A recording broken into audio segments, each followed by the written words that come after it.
এটা হচ্ছে মেয়েদের ফর্ম, ঠিক আছে? প্রথমে হচ্ছে ছেলে মেয়ে যেই হোক না কেন এই উপরটুকু ফিল আপ করবে না, ঠিক আছে? এই উপরটুকু ফিল আপ করবে না, এই 1 নম্বর থেকে ফিল আপ করবে।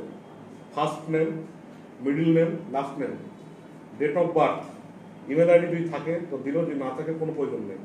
মোবাইল নাম্বারটা অবশ্যই দেবে, আধার নম্বর অবশ্যই দেবে, ভোটার কার্ড অবশ্যই দেবে। তারপর হচ্ছে কাস্ট, এসসি এসটি না ওবিসি না জেনারেল সেটা লিখবে, ঠিক দেবে, ঠিক আছে? তারপর রেশন কার্ডের নাম্বারটা দেবে, রেশন কার্ডের তালিকাটা কোন তালিকায়, RSK 1, RSK 2, এটা একটা দিল, ঠিক আছে? এখানে সব করা আছে। তো দিয়ে রেশন কার্ডের নাম্বারটা লাগবে। রেশন কার্ডের নাম্বারটা দেওয়ার পর হচ্ছে রিলিজিয়ন, হিন্দু না মুসলিম না খ্রিস্টান সেটা লিখবে। তারপর হচ্ছে জেন্ডার, ছেলের নামে লিখে দিল, বিয়ে হয়েছে কিনা বা বিধবা হলেও হবে, কোনো অসুবিধা নেই। বাবার নাম, মায়ের নাম, মান্থলি ফ্যামিলি ইনকাম, এটা যাই করবেন 6,000 টাকার নিচে লিখবেন। কোনো ইনকাম সার্টিফিকেট লাগবে না, কিন্তু লিখবেন হচ্ছে 6,000 টাকার নিচে। কারো 5,500 লিখলেন, কারো 5,000 লিখলেন, কারো 4,000 লিখলেন, যেভাবে করবেন মান্থলি ইনকামটা।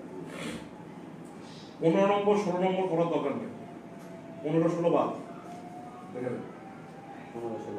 15-16 হচ্ছে যে সরকারি কোনো জায়গায় চাকরি আগে করতো কিনা সেটার জন্য, ঠিক আছে? সেটা দরকার নেই, সেটা করবে না। এই স্কিমটার নাম কি? BMSSY, BMSSY মানে শ্রমিক স্বাস্থ্য যোজনা, বিনামূল্যে শ্রমিক স্বাস্থ্য যোজনা আমাদের পশ্চিমবাংলায়, ঠিক আছে? মাননীয় মুখ্যমন্ত্রী দ্বারা এটা অনুপ্রেরণা, এটা এসেছে। আচ্ছা, ইয়ে হলো, এটা সারা পশ্চিমবাংলারই একই ফর্ম? সারা পশ্চিমবাংলার একই ফর্ম, আলাদা না তো? সারা পশ্চিমবাংলার ফর্মের মধ্যে ভাগ আছে। ফর্মটা কিরকম ভাগ? অসংগঠিত শ্রমিক প্রথম, যার মধ্যে হচ্ছে পরিবহন শ্রমিক, তার আলাদা ফর্ম। যে নির্মাণ শ্রমিক হবে তার আলাদা ফর্ম। যদি কেউ পুরো মহিলা হয় তার আলাদা ফর্ম, প্রত্যেকের আলাদা। আমরা বিশেষ করে পরিবহন শ্রমিক আর নির্মাণ শ্রমিক এই দুটো নিয়ে কাজ করব, তাই তো? একদম। তাহলে নির্মাণ শ্রমিক আর পরিবহন শ্রমিকের সারা পশ্চিমবাংলায় একই ফর্ম হলো। তাতে এই ফর্মটা উভয় পক্ষেই ক্ষেত্রেই ব্যবহার করা যাবে, নির্মাণ ক্ষেত্রে ব্যবহার করা যাবে আর পরিবহনের ক্ষেত্রেও ব্যবহার করা যাবে, একটাই ফর্ম। আচ্ছা, আর এই ফর্ম পাবে কোথায়? বিডিও অফিসের ওই ফর্ম সরকারি অফিসে।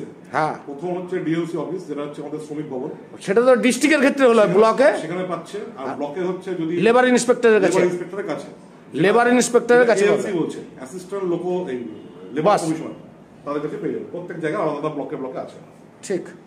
আচ্ছা, তারপরে অ্যাড্রেসটা দিল। এটা আমাদের বহরমপুর অফিস, ভাই আমাদের ওয়ানি, আমাদের আইনটিটিউসি ইউনিয়নের দায়িত্বপ্রাপ্ত মেম্বার, প্রত্যেকটা পাবলিকের জন্য। ব্লক যদি হয় ব্লক,